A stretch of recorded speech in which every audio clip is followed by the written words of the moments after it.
This is the Late Round Podcast with your host, JJ Zacharisa.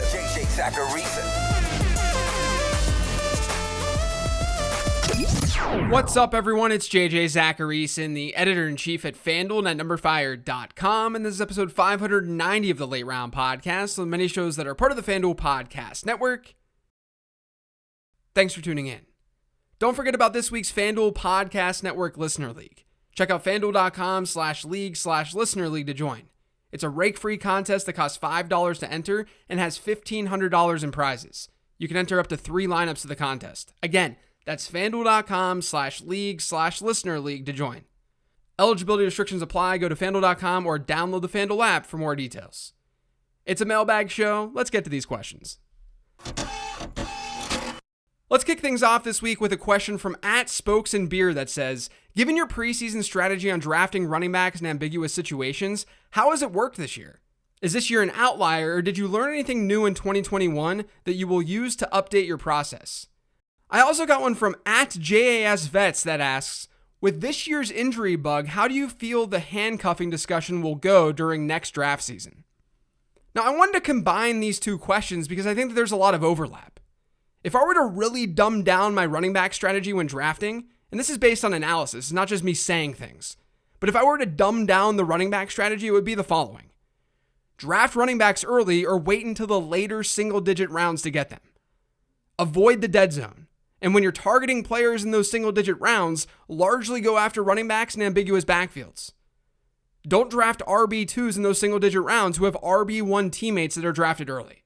In other words, don't draft high-end handcuffs. I'm saying that as Alexander Mattison takes over for Dalvin Cook, and as A.J. Dillon becomes a more usable piece for the Packers. So to some, I probably sound like an idiot, but I don't base my decisions off of one season or a couple of instances where the strategy's wrong. And actually, I'd ask you this, is the strategy even wrong this year? Let me talk about handcuffs for a second. I'm likely going to redo a handcuff study this offseason that I did a few years ago. But in the study that I did a few years ago, I found that handcuffing is a bad strategy. You rarely get season-long hits from traditional handcuffs.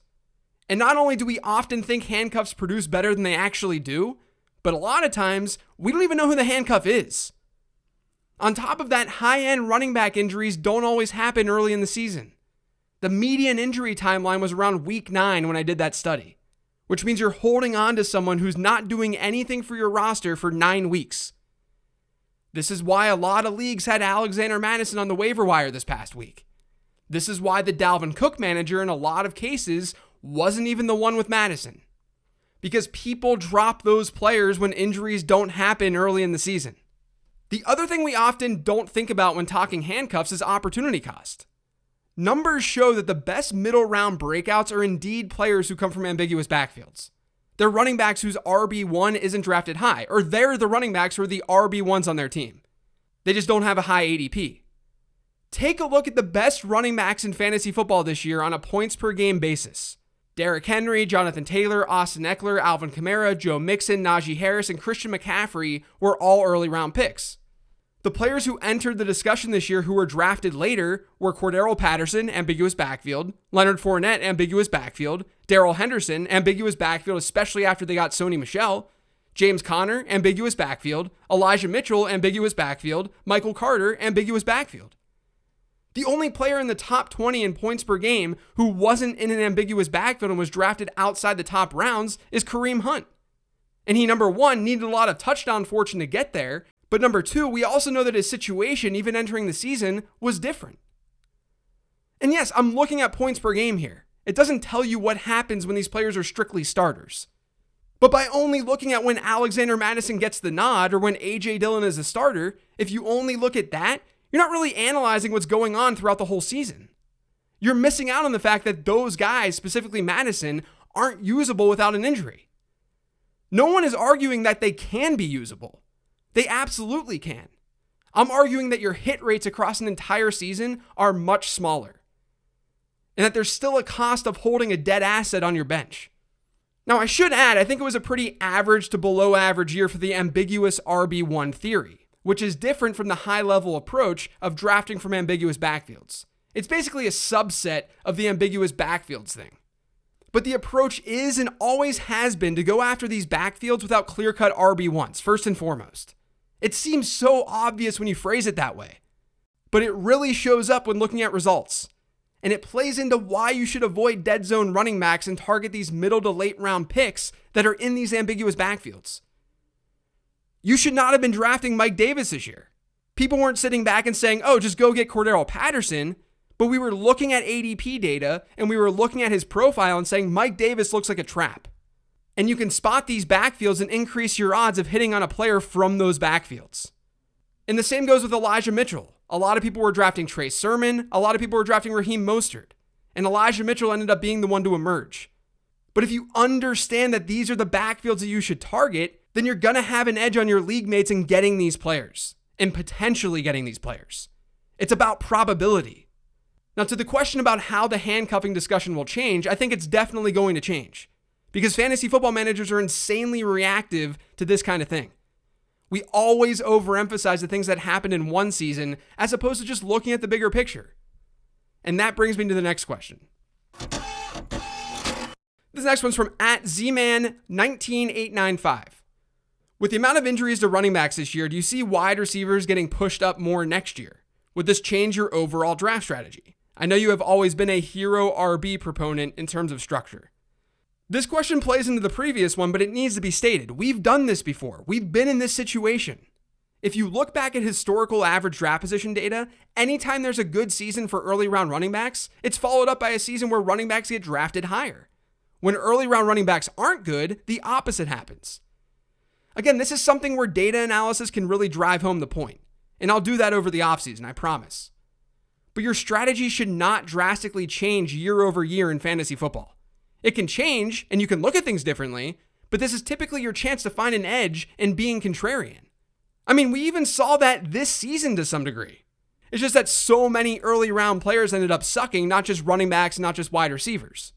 I'll talk about this a lot more over the offseason, but to get your minds going in the right direction, don't overthink this. Strategy should not change nearly as much as people think. This next question is from @BoredMerc. Is A.J. Dillon startable going forward even with a healthy Aaron Jones? Is he going to be an RB1? Probably not. But he had been trending in the right direction even with a healthy Aaron Jones since that Pittsburgh game in week 4. If you want to remove the last 3 weeks from this analysis since Aaron Jones has been banged up, look at weeks 4 through 9. In those 6 games, Dillon had a 42% running back rush share and a 5.4% target share per game. Aaron Jones had a 54% running back rush share and a 16% target share. So Jones was being utilized a lot more as a receiver. That makes sense. But the rush shares weren't that dramatically off, at least compared to the first few weeks of the season. Now Jones has the injury, and we've seen more Dillon over the last 3 weeks as a result. We've also seen him be a pretty impressive receiver. So I think Dillon has at least earned more work. And with Jones having had that injury, I think Green Bay would understand that there's no reason to run one running back into the ground. Now, the other thing to keep in mind is that the Packers are playing really well. If they hit positive game scripts, that's going to benefit Dillon. They just don't have a super cakewalk playoff schedule facing Baltimore, Cleveland, and Minnesota in weeks 15 through 17. But the state of the running back position does mean that Dillon is like a fringe top 20, top 25 running back right now. Like, things are just rough out there.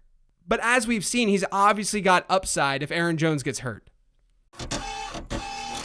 This next question is from @YouCanCallMeSRS. You graciously provide your hits and misses recap. When do you look at remaining games and say, positive regression won't hit this player?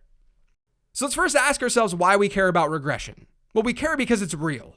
It exists. And we can often find edges when we properly understand it.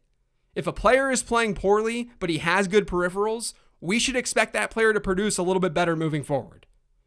But there are other factors at play when we're looking at production. Regression leads to a change in production, but other things can lead to a change in production as well. With regression, we're making the assumption that things stay steady, that a player's situation will remain the same, that his role won't change, that he'll see similar volume. But that kind of thing can change. So if a team is walking into a tough schedule, or if a team loses their star quarterback, we'd expect that to affect a player's production, even if that player was a regression candidate. So I do it all the time. Regression is just a piece of the fantasy football puzzle. Situations change. Like if Damian Harris all of a sudden started seeing a 20% target share per game week over week, I would feel a lot differently about Damian Harris. When we get new information, our opinions should change. But when I say that Harris should regress, I'm saying that as long as this remains the same, we should expect worse production, because odds favor the fact that he won't score touchdowns at this rate. So one way to think about all of this is separating regression from situation. The situation side of things can always change, and that would then change the way that we feel about a player producing better or worse because of regression. But regression itself is undefeated over the long run. This next question says, JJ, should I roster Sony or Jeff Wilson? Thanks. All of the handcuff talk earlier, it was related to drafting. I roster and add and drop handcuffs in season all the time. I just want that to be known. And with handcuffs, you've got to think about upside. What does this player's profile look like without his starter? And I'd argue strongly that Sony Michel would be in a better spot without Darrell Henderson than Jeff Wilson without Elijah Mitchell. Not only is the Rams' offense generally better, but we've seen Kyle Shanahan utilize other bodies in his backfield. We even saw that a couple of weeks ago when Wilson saw a 66% running back rush share against the Jags. That number's fine and good, but it's not elite. Michel would likely be closer to a bell cow without Darrell Henderson. That's why I had him as the 16th transaction earlier this week. The last question says, hi JJ, love your content. Thanks. What's the best strategy for a team on the outside looking into the playoffs? Should I roster handcuffs, start boom or bust players, or just keep going with my optimal strategy? I don't know what your specific situation looks like, but if you've got lower odds to make the playoffs, you need more variance. You need players who have high ceilings if certain events unfold in a specific way. I always tell people in these situations to tell yourself a story. How can player X, who's a wide receiver 4, become a wide receiver 2 or a wide receiver 1? Is it possible? If the only reasonable possibility is the guy becomes a wide receiver 3, then he's probably not worth rostering, or at least starting. The obvious place to go with that then is with what you noted, and that's the running back handcuffs. Because running backs can see such a jolt in volume if their lead back goes down, those are the types of players who offer a lot of variance this time of year for teams who are struggling.